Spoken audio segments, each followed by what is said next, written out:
Trevor shut his eyes, remembering. Oh, yes, I like children. You know what I say? Fuck the children. Fuck them. They're getting entirely too much attention.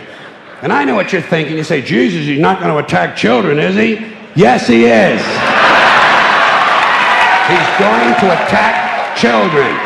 And remember, this is Mr. Conductor talking. I know what I'm talking about. I know what I'm talking about.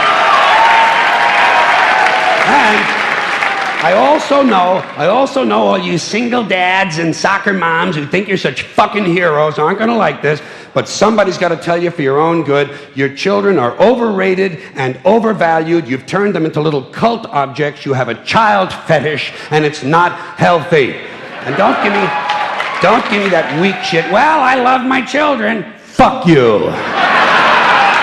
Everybody loves their children. Doesn't make you special. John Wayne Gacy loved his children. Kept them all right out in the yard near the garage. That's not what I'm talking about. What I'm talking about is this constant, mindless yammering in the media, this neurotic fixation that somehow everything has to be revolved around children. It's completely out of balance. Listen, there are a couple of things about kids you have to remember. First of all, they're not all cute, okay? In fact, if you look at them close, some of them are rather unpleasant looking. And a lot of them don't smell too good either. The little ones in particular seem to have a kind of urine and sour milk combination or something. Stay with me on this. The sooner you face it, the better off you're going to be. Second premise, not all children are smart and clever. Got that? Kids are like any other group of people. A few winners, a whole lot of losers. There are a lot of loser kids out there who simply aren't going anywhere. And you can't save them all. You can't save them all. You got to let them go. You got to cut them loose. You got to stop overprotecting them because you're making them too soft. Today's kids are way too soft. For one thing, there's too much emphasis on safety. Child-proof medicine bottles and fireproof pajamas, child restraints and car seats and helmets, bicycles, skateboard, baseball helmets. Kids have to wear helmets now for everything but jerking off. Grown-ups have taken all the fun out of being a kid just to save a few thousand lives. It's pathetic. It's pathetic. What's happening is, you know what it is? These baby boomers, these soft, fruity baby boomers, are raising an entire generation of soft, fruity kids who aren't even allowed to have hazardous toys, for Christ's sakes. Hazardous toys. Shit, whatever happened to natural selection? Survival of the fittest. The kid who swallows too many marbles doesn't grow up to have kids of his own. Simple as that. Simple. Nature knows best. We're saving entirely too many lives in this country of all ages. Nature should be allowed to do its job of killing off the weak and sickly and ignorant people without interference from airbags and batting helmets.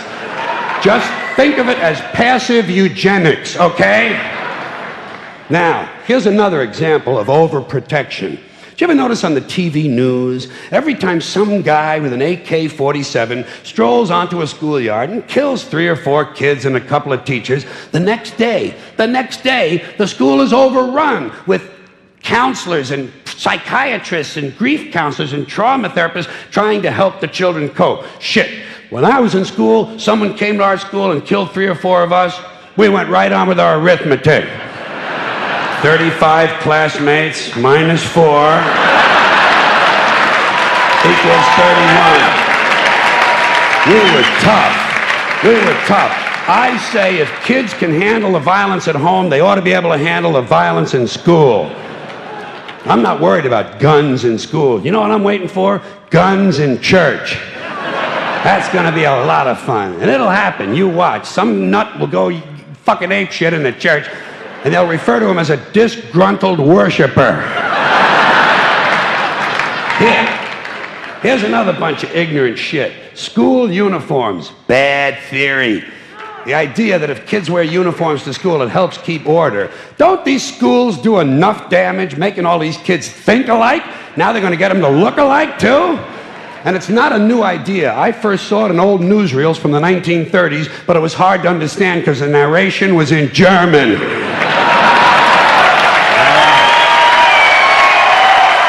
One more. Thank you. Thank you.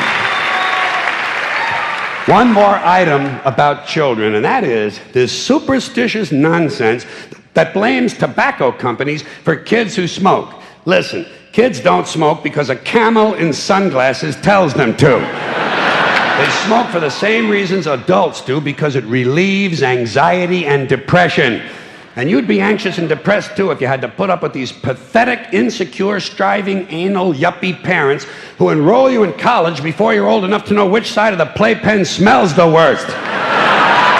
And then they fill you full of Ritalin and drag you all over town in search of meaningless structure. Little League, Cub Scouts, swimming, soccer, karate, piano, bagpipes, watercolors, witchcraft, glass blowing, and dildo practice.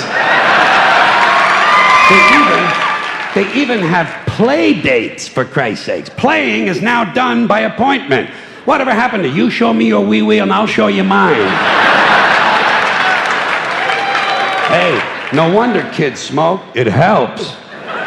Not as much as weed, but hey, you can't have everything. You know it's true. Parents are burning these kids out on structure. I think every day all children should have 3 hours of daydreaming. Just daydreaming. You could use a little of it yourself, by the way. Just sit at the window, stare at the clouds. It's good for you. If you want to know how you can help your children, leave them the fuck alone.